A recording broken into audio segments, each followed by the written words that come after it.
Hello, Aries. Welcome, welcome. Oh, voice went then. Hello, my lovely people. How are you? This is good for Aries, Sun, Moon, Rising, Venus, and cross-watching. And it's for the month of November 2022, and it's your general guidance with me, Julie Poole. Thank you for being here. I really appreciate your time on my channel. Right, we're going to be using a variety of oracle and tarot cards. We're going to look at current energies. I don't look at the past because that's gone. Current, and then what's coming in. What are the challenges that might be coming in for you? And then we'll look at the outcome and finish off with an angel card. All righty. Okay, Aries then. We're starting off with the animal oracle. What does Aries need to know for November, please? What is the guidance for November? All righty. So we have rabbit spirit. There's two there. Rabbit spirit and mouse spirit. Attend to the small things, and now is a lucky time. Ooh, okie dokie. Let's have a look at that then. So rabbit, rabbits can sometimes mean fear, but in this deck it's all about luck. So it's a 49, which comes to a 13, which comes to a 4, and 4s are about foundations. So you are strengthening, building, shifting, changing your foundations. That's security underneath you. This is a lucky time for what you want to manifest. Now, the mouse is all about the small detail. Quite a Virgo card. Look at the detail. Sometimes we need to look at the bigger picture, but sometimes we need to focus on the detail, particularly if we are manifesting and creating something new. So what is it that we want? So we need to focus on the detail. So let's find out a little bit more. These are the wisdom of the oracle, and then we'll move on to tarot. Okay. So tell me about that mouse spirit, please. Tending to the small things. Let's find out a little bit more. Okay. So we have serendipity, and breathe. All right, serendipity is a fated, destined card. This is a meant to be card. Now, when we're putting it with the rabbit and the lucky time, something is absolutely meant to be here. We are liking this a lot. Now, the breathe card is saying, let's just take a breath for a minute, just breathe so that you can connect with your inner self and work out what is the detail, what is the small stuff that we want to be focusing on. Right, so tell me more about this, please. All right, as you step into this energy, which, do you see the face in her belly? All right, that's your inner being speaking, that's your soul speaking, that's your energy within trying to guide you. This can be meditation, this can be just a quiet time, just breathe deeply and focusing inwards and saying to yourself, your inner self, your God force, your I am, what is it that I want to be manifesting and creating in this serendipitous lucky time? What is the detail that I need to be focusing on? And then allowing that information to come through. Your inner guidance is going to help you. I want another couple about this, please. Tell me some more about this. For my Aries, we have the tribe, and at the bottom of the deck, come to the edge. Right, so the tribe is all about your connections with friends, family, community, your colleagues at work, people that you have a connection in some way with. So come to the edge is a little bit like the Fool card, but not quite. This is about almost getting prepared to be the fool and take a leap of faith. We are coming out of a safe place. You know, we kind of move ourselves into a little bit of a comfort zone, and we're comfy there, we're safe there, but it can get a little bit restricting and a little bit boring. And so we want to come to the edge and be more willing to take a risk, to take a leap of faith. We're kind of preparing where when we think about taking a risk, we risk assess every time we step outside the door. You know, is it cold? Do I need a coat? Is it going to rain? Do I need a brolly? We are always risk assessing all the time.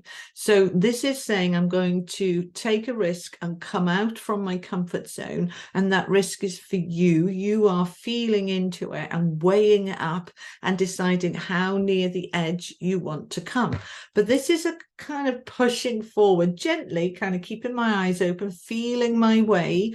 Hence that card about the breathing, letting your inner being guide you to feel your way forward, because something here, serendipitous, meant to be, something fated, destined, is opening up for you. So let's go to the tarot and find out some more. Tell me about the current energy for Aries, please. If this reading resonates for you, give it a like, a share, put a little comment below, or even a little heart. Interact with the video. It will help you to see more of my videos. Did you know that when you interact with the video, YouTube kind of go, oh, they like this sort of stuff, so they show you more of it, and then you get to see more. All right, tell me more. What are we clarifying? Come to the edge. All right, let's have a look at this. Come to the edge. As the Four of Pentacles has just popped out with the Four of Wands. These fours. Oh, and there is the Tower. So this is, and another Four of Cups. All right, we're going to take all of these. All right, so fours, as I said there at the beginning with that rabbit spirit.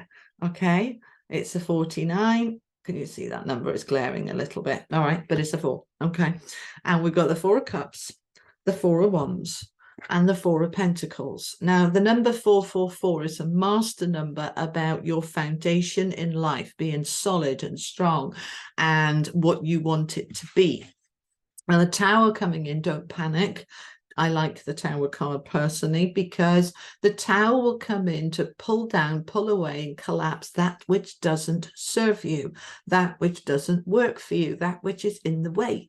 So it helps us, right? Because sometimes we can get a little bit blinkered, a little bit blinded, a little bit in our comfort zone, and we're not really seeing that something just doesn't work. And sometimes that we can see it, and great, we can take the action, but other times we don't see it. So the Tower needs to come in and kind of go whoosh. And initially it's a bit like, oh, what happened?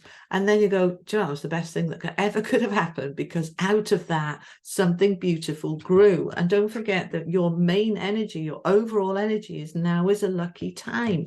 So these fours, you're working on your foundation here. The Four of Pentacles is that security, having enough money, knowing that you can manifest and create what you want for yourself. The Four of Wands is about your home and the stability within your physical home and also your relationships in the home. And the Four of Cups is the card of dissatisfaction. I'm bored. There's something more. I want something more. I want more fulfillment. I want more enrichment. I want my connections, my tribe to be closer, more fulfilling, more aligned with who I am now. So this is meant to be. I wouldn't be at all surprised to see the Wheel of Fortune coming out, because the serendipitous card is about fate and destiny and, you know, karma and it coming round. It's meant to be. So there's a strong energy here of moving your foundation into a stronger place. Let's find out some more. Come to the edge. Let's find out a bit more about come to the edge, please. Okay, Page of Wands, open to opportunity. Seven of Wands, holding your ground.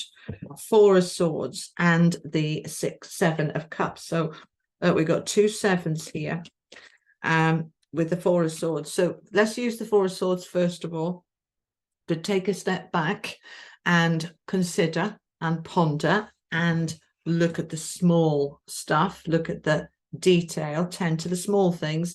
Let's allow ourselves to just step back from the bigger picture for a moment, rest, recharge, breathe. We had that breathe card there as well. That Four of Swords is that card of meditation and rest and just letting everything settle. All right, so let everything settle.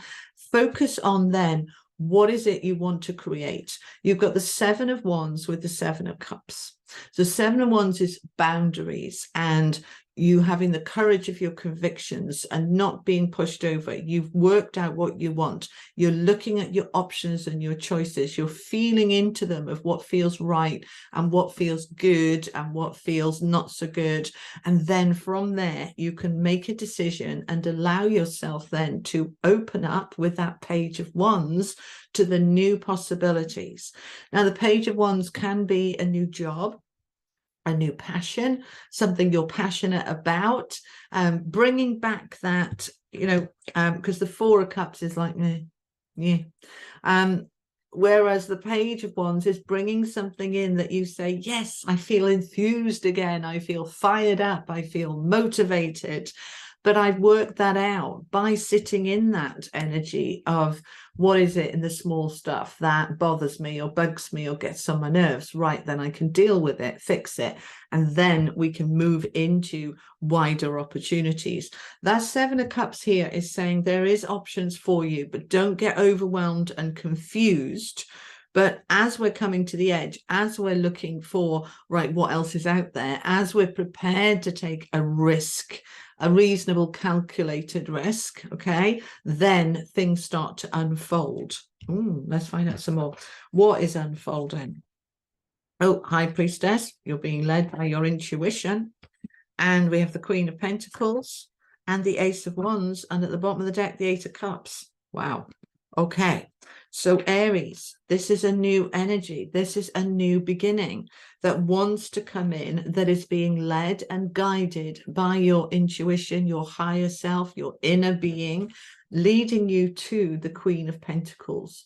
So this is somebody who is financially in the flow, financially secure, financially in a good place. The Queen of Pentacles is a very shrewd businesswoman. Male or female, don't worry about the gender.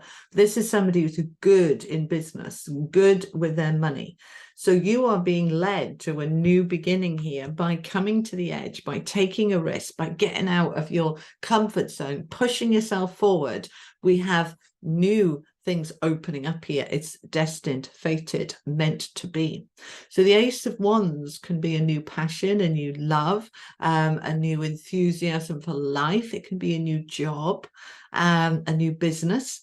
The Ace of Cups with the fish all around it is signifying an abundance of happiness. So this is beautiful. That's what we want. We want to move into this very flourishing is the word I'm getting, flourishing time. Everything is flourishing. Everything is growing. Everything is going very beautifully because I'm listening to my inner voice. You see, when we look at the High Priestess and the Breathe card, this is when we step into that energy of breathe, we allow the High Priestess, our higher knowledge, our higher self, our God force to come through and guide us towards this new beginning that wants to come in.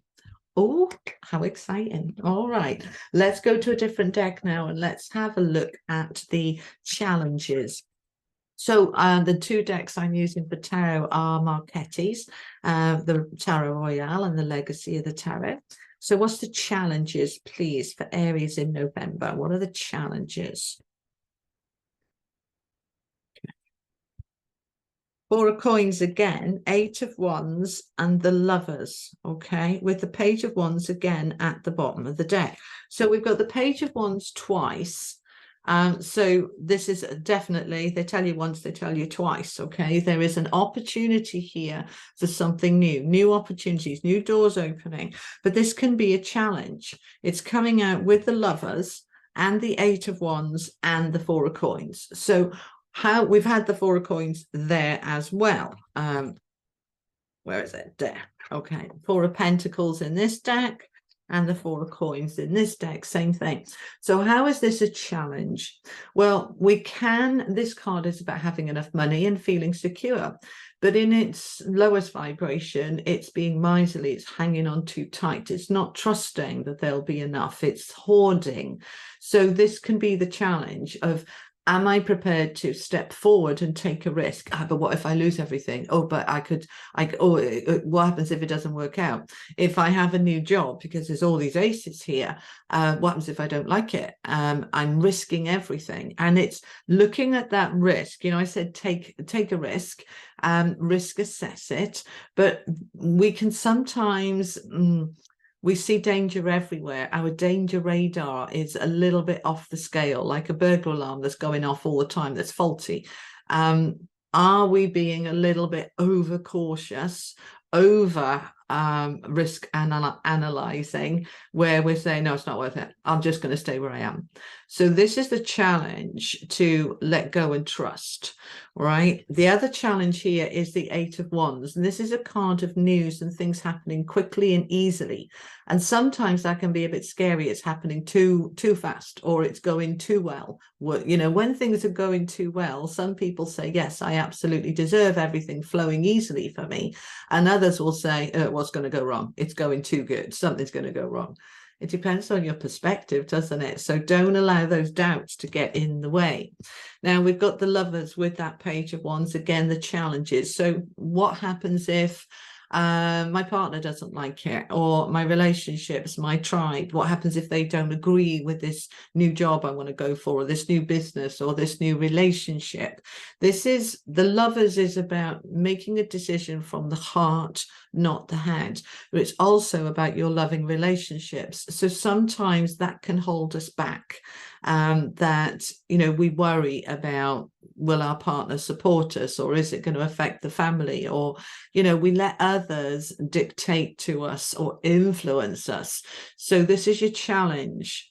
And that Page of Wands, what happens if it doesn't work? What happens if? It's like, well, how safe do you want life to be? If you want it to be really safe, you can have that, but nothing will change and nothing will grow. And if you're all right with that, and you don't get bored and you don't want more, then you don't have to have it. And this is always a choice, always a choice. The Lovers is a choice. Do you want this? Do you want to take a risk? Do you want to open up to serendipity? Do you want to open up to a new karmic cycle, or do you want to stay exactly where you are? Your choice, you decide. Those are your challenges. All right. So let's have a look at the outcome then. What's the outcome for Aries by the end of November, please? What's the outcome? And if you're enjoying this video, do give it a like. And if you haven't already, it'd be amazing if you subscribed. It really does help my channel to grow. And it's completely free. All right, we've got one on the floor. All right, this is the outcome. Right, we've got the Five of Wands. We've got the Ten of Wands.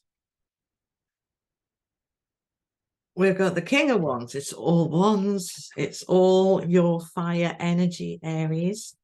Outcome, please. Nine of Coins, bottom of the deck, Strength. All right. So this is the outcome. I love the King of Wands being here for you. All right. So the outcome, yes, there can be some disagreements. There can be some arguments. There can be some conflict. There could be some competition. So that's okay. That's okay. It's saying, right, I don't need everybody to agree with me. I might be taking a risk here, and my family are saying I'm taking too big a risk, but it feels right for me and I'm going for it. So, all right, just let them have their thoughts and I'm going to have mine. And this competition, if I decide I'm going for a new job, yes, there'll be competition, there'll be other people, but what's for you won't go by you. If it's meant for you, it'll come to you. So allow it and just trust that if it's right for you, it will come. As you do that and you accept and go with the flow, then that struggle, that burden, it comes to an end. The Ten of Wands is responsibilities that are overwhelming and too much struggle. And I want the struggle to end, and it can absolutely end. By the end of November, this is the outcome. We can end the struggle by stepping into your power with the King of Wands, by being that determined, focused Aries you that you can be, by trusting in that serendipity. This is fated, this is destined, this is meant to be. And it's bringing me an increase in financial abundance. It's bringing me an increase in my level of independence. All right, and independence doesn't necessarily mean being single. It means that I can provide for myself. And if I'm in a couple, then I'm bringing more into that relationship. But I'm not reliant on you to provide for me. I can provide for myself because I'm strong. We have the Strength card here. So by you taking a leap of faith, by you listening to your intuition, by you trusting the serendipitous events that are happening, this feels right, it feels fated, it feels meant to be, I'm going with it, it's a lucky time, I've got to trust that luck is on my side, and I'm going with it, even though it might be a bit scary because I'm stepping out of my comfort zone, I'm taking a risk, but there's some really good stuff going to come in from that, and I deserve it, and it's my time. Let's finish off with an angel card. I hope all of that makes sense, Aries. Let's see what else. Final message, please. Final message for my Aries. Okay, a door to the infinite. That's lovely. On the bottom of the deck, we've got liberation. You are liberating yourself from those restrictions, from that comfort zone that's become a little bit too tight. You are liberating yourself and releasing and letting go. And as you do that, look at that card of the door to the infinite with the light and the energy above her, that beautiful portal opening up, because she is trusting that I'm ready for more. I'm ready for more. And you are. You absolutely are, Aries. So if this reading resonated, put a comment below. I claim this reading, or yes, or heart, or anything that actually aligns you with it. And I hope it helps. Thank you so much for being here. Have an amazing month, and I'll see you next time. Take care, Aries. Bye-bye.